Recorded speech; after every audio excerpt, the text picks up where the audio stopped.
పండగ చేసి తిడతామా? వాళ్ళు దంతనంటే మాత్రం గొంతు చిన్నగానే మాట్లాడుద్ది.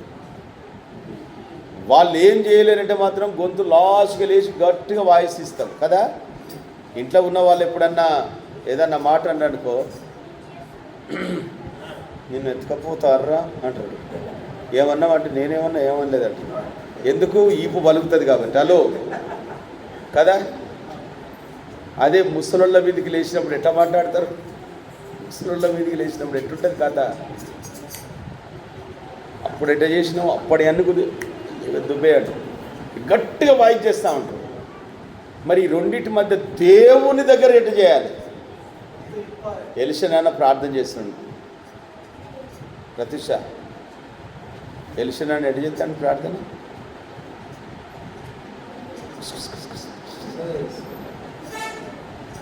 ఇది దేవుని మందిరం, ఈ స్థలంలో దేవుడు ఉంటాడు, ఇక్కడ ప్రార్థన చేస్తే దేవుడు వింటాడు. అట్లా చిన్న పిల్లల వాళ్ళు చేయాలి, ఇక్కడనే చేయాలి. అక్కడ ఆయన అదే అంటున్నాడు, రాజు అంటున్నాడు, అందరి మధ్యలో నిలబడి రాజు చేస్తున్నాడు. ఇంటికి రాజు ఎవరు? ఇక్కడ మనమే.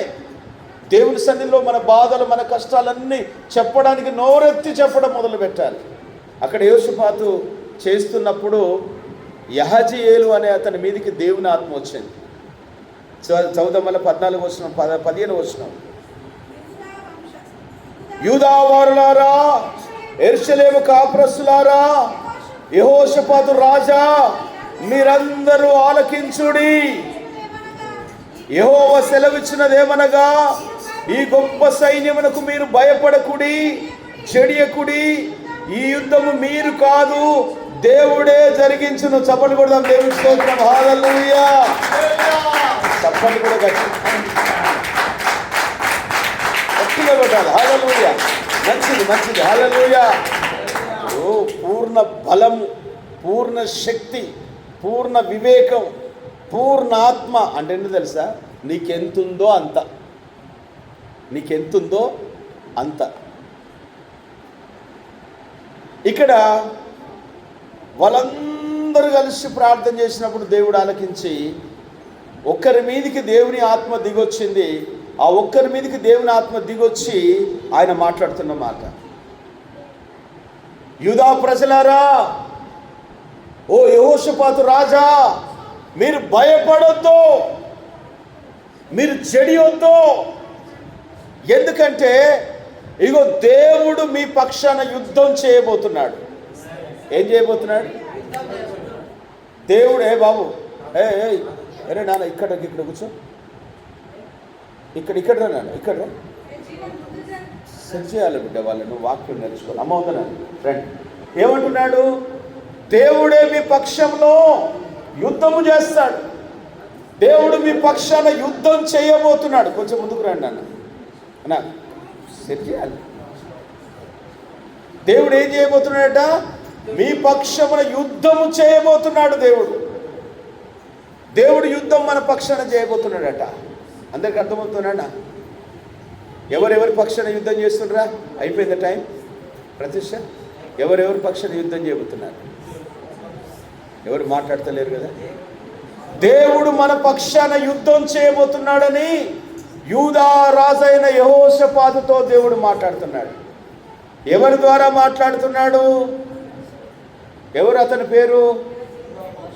అతని పేరు ప్రవచనం చెప్పిన ఆయన పేరు యహజీయేలుతో మాట్లాడుతున్నాడు. యహజీయేలు మీదకి దేవుని ఆత్మ వచ్చి దేవుడు మాట్లాడుతున్నాడు. ఏమని మాట్లాడుతున్నాడు? మళ్ళీ 15వ వచనం చదువుదాం. యూదా వారులారా, యెరూషలేము కాపురస్తులారా, యెహోషాపాతు రాజా, మీరందరూ ఆలకించుడి. యెహోవా సెలవిచ్చినదేమనగా, ఈ గొప్ప సైన్యమునకు మీరు భయపడకుడి, జడియకుడి. ఈ యుద్ధము మీరు కాదు, దేవుడే జరిగించును. హల్లెలూయా. ఈ యొక్క 16వ తారీఖు 8వ నెలలో దేవుడు మనందరితో మాట్లాడుతున్న వాక్యం, మనకున్న ఆర్థిక ఇబ్బందులు, మనకున్న అప్పుల సమస్యలు, మనకున్న అనారోగ్య సమస్యలు, మన కుటుంబంలో సమాధానం లేని జీవితము, మనం ఒకరికి చెప్పుకోలేని మానసికమైన సమస్యలు, ఇబ్బందులు, అలాంటి వాటన్నిటిలో నుండి దేవుడు మనతో మాట్లాడుతున్నాడు. మీరేం భయపడకండి, ఏం జడియకండి, మీ పక్షాన దేవుడు కార్యము చేయబోతున్నాడు దేవుడు మాట్లాడుతున్నాడు. హల్లెలూయా, హల్లెలూయా. అరే డాడీగా నువ్వు వినాలి, నీకు బిస్కెట్ ప్యాకెట్ ఇస్తాను, చేతులు కట్టుకోవాలి. Very good. నేను ఏ వాక్యం చెప్పినా మళ్ళీ మీరు చెప్పాలి, ఎందుకంటే ఆ బిడ్డలు చాలా ఇంట్రెస్ట్గా వచ్చింది. తల్లి వచ్చింది, దేవుడికి స్తోత్రం. మీరందరూ అర్థం చేసుకోండి. ఇప్పుడు దేవుడు మనందరితో ఏం మాట్లాడుతున్నాడు ఎవరని చెప్పండి. మనకున్న అప్పుల సమస్యలు కానీ, మనకున్న అనారోగ్య సమస్యలు కానీ, మన ఇంట్లో వాళ్ళు ఉన్న ఇబ్బందులు కానీ, బయటి వాళ్ళతో సమస్యలు కానీ, 3-4 రకాల సమస్యలు మనల్ని దాడి చేయడానికి రెడీగా ఉన్నాయి.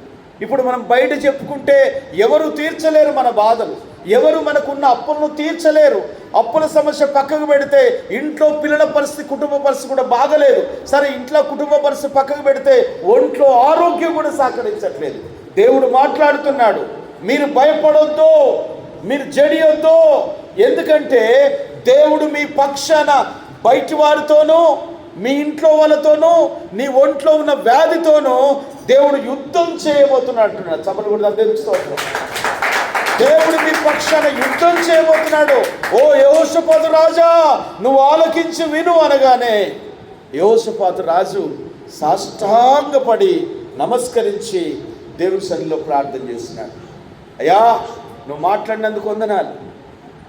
నువ్వు ఒక సాధారణమైన వ్యక్తులు ఆత్మపూర్ణుడై మాట్లాడినందుకు వందనాలని నమ్మి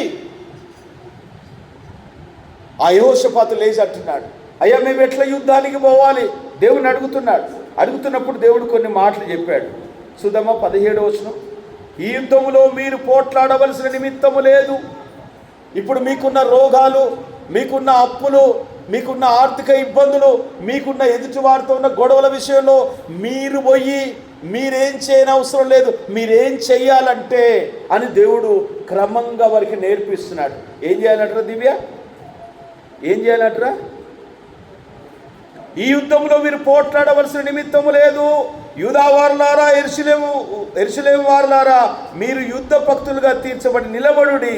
మీతో కూడా ఉన్న యెహోవా దయచేసి రక్షణ మీరు చూసెదరు. భయపడకుడి, చెడియకుడి. రేపు వారి మీదికి పోవుడి, యెహోవా మీతో కూడా ఉండును.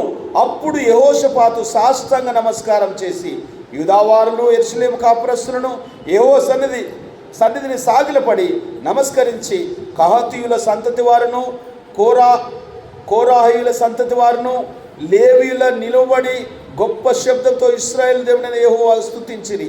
అంతటా వారు ఉదయం లేచి తెకోవ అరణ్యమునకు పోయి, వారు పోచుండగా యెహోషాపాతు నిలబడి, యూదావారులారా,